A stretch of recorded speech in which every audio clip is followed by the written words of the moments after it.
खगड़िया में नए साल की शुरुआत जब हुआ तो 6 दिन बाद एक 4 साल की बच्ची को उसके घर से बहला फुसला के ले जाया गया और उसके साथ दुष्कर्म किया गया और इसके दुष्कर्म करने के बाद उस बच्ची को मार दिया गया।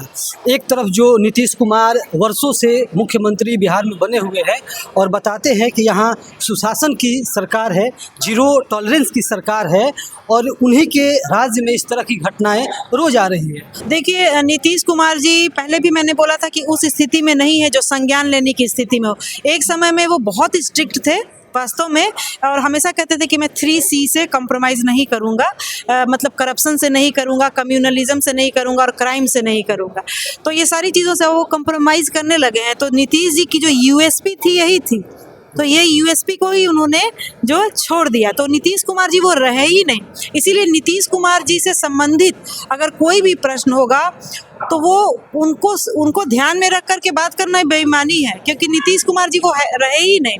और जो डी फैक्टो जो चीफ मिनिस्टर हैं वो सम्राट चौधरी जी हैं। ये सिर्फ एक चेहरा है, मुख्यमंत्री मैं कहती हूँ मजाक में कि मुख्यमंत्री हो गए हैं, चेहरा है सिर्फ इनका, बाकी सारी चीज़ें जो है सम्राट चौधरी है।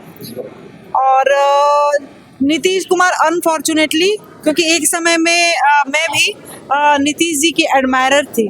अच्छा जी, और मैं पसंद करती थी जैसे बाकी महिलाएं करती रही हैं, लेकिन जब इन्होंने ये 3C से कॉम्प्रोमाइज़ किया और जा कर के मोदी जी की ही विचारधारा से मिल गए तब वो रहा नहीं। क्योंकि आदमी क्या होता है, विचारों का पुलिंदा होता है। आपको अगर मैं किसी चीज़ को एडमायर करूं तो आपका शक्ल या सूरत के कारण नहीं, आपकी जो विचारधारा है, आदमी विचार का ही तो पुलिंदा होता है ना।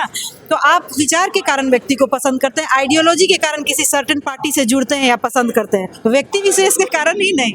तो यहाँ नीतीश जी से मेरी शिकायत बहुत है कि एक पर्सनल कैपेसिटी में या पार्टी की कैपेसिटी में मैं नहीं बोल रही हूँ कि आपने जो है विचारधारा की हत्या कर दी, आप समाजवाद को ही खा गए।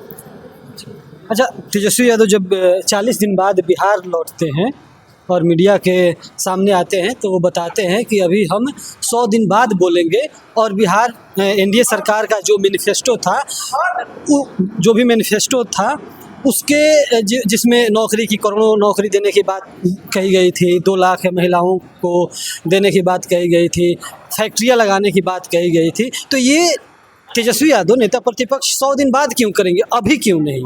और बिहार में जो ये क्राइम रेट बढ़ते जा रहा है, चाहे महिलाओं पे अत्याचार हो रहा है, उस पर तेजस्वी यादव कल क्यों नहीं बोले? देखिए, तेजस्वी जी की बात करने के लिए सबसे अच्छे व्यक्ति तो तेजस्वी जी ही हैं, तो मैं उनके बिहाफ में नहीं बोल सकती हूँ, लेकिन इतना ज़रूर बोल सकती हूँ कि जब उन्होंने कहा है 100 दिन के बाद में बात करने के लिए, तो उन्होंने कुछ सोच समझ के ही सोचा होगा, उचित समय अपने लिए। तो हर नेता, हर पार्टी अपने लिए एक प्रॉपर समय जो है वो तय करती है बोलने के लिए। तो मुझे लगता है कि ये प्रश्न जो है तेजस्वी जी से ही पूछा जाए। नहीं, उन्होंने बोला है कि 100 दिन जब सरकार के 100 दिन जब कार्य पूरे हो जाएंगे तो हम सरकार से सवाल करेंगे। हाँ, तो 100 दिन पूरे हो जाएंगे जब उन्होंने कहा है, तो 100 दिन के बाद वो पूछेंगे, फिर आप लोग को पता चलेगा। अच्छा, एक खबर और आ रही थी 2 दिन पहले, मांझी जी भी उस पर अपना वक्तव्य दिए थे, चिराग पासवान भी दिए थे और लोग भी दिए थे। तो ये सब लोग बोले कि नीतीश कुमार को भारत रत्न मिलना चाहिए। देखिए, भारत रत्न उनकी अपनी खुद की पार्टी तो कोई एग्री नहीं कर रहा है, सब साइलेंट हो गए इस बात पे। जब केसी त्यागी जी ने कहा तो वो बाहर, उनको केसी त्यागी जी को तो त्यागना पड़ गया है। जो जगह है, जो पार्टी है वो साइडलाइन है। उनको पार्टी विरोधी एक्टिविटी के लिए जो है लोग, उन्हीं की पार्टी के लोग ट्रोल भी कर रहे हैं और कह रहे हैं कि वो अपनी पर्सनल कैपेसिटी में बोले। केसी त्यागी जी ने भी बोला कि मैंने ये बात पार्टी की तरफ से नहीं कहा है, अपनी पर्सनल कैपेसिटी में बोला है। तो जो पार्टी है जेडीयू जो है, उनको भी लग रहा है कि ये कुछ ज़्यादा ही बड़ा जोक हो जाएगा कि पता नहीं क्या हो जाएगा उनको भारत रत्न। फिलहाल नीतीश जी अपने कुर्सी पर ही लेकर के खुश हैं।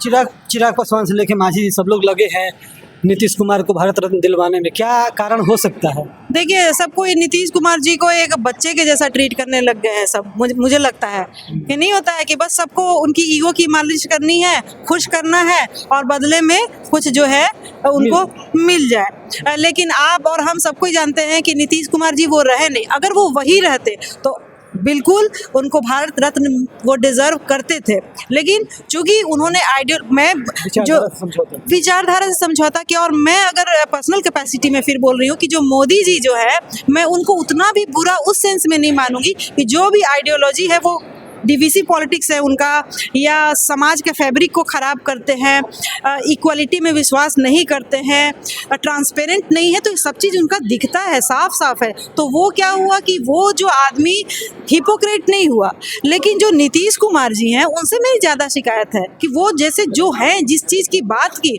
उससे कॉम्प्रोमाइज़ किया।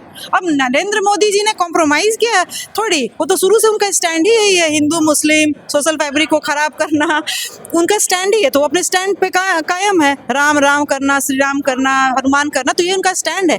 लेकिन जो नीतीश जी, इनका ये स्टैंड नहीं था, वो सोशलिस्ट विचारधारा को प्रमोट करते थे, उसके लिए जाने जाते थे, और एकदम से यू टर्न लेकर के, ये तो मुझे बहुत बड़ा चुटकुला भी लगता है। और कई बार वंडर मैं करती हूँ कि ये सरकार चली जाए मोदी जी की, कभी ना कभी सूरज तो अस्त होता ही है सबका, तो SIT बैठाया जाए, क्योंकि मैं पर्सनली कैपेसिटी में बोल रही हूँ, मैं वंडर करती हूँ कि आखिर नीतीश जी को हुआ क्या, मतलब ऐसे क्या मत मार गई कि वो जो उनका सोचने समझने की जो शक्ति थी, जो वैल्यूज़ था, जो मूल्य थे उनके, जो राजनीतिक सिद्धांत था, उससे कॉम्प्रोमाइज़ उन्होंने कर लिया। तो मैं सोचती कि ऐसे कैसे हो गया, आखिर क्या हो गया, उनके साथ किसने क्या किया।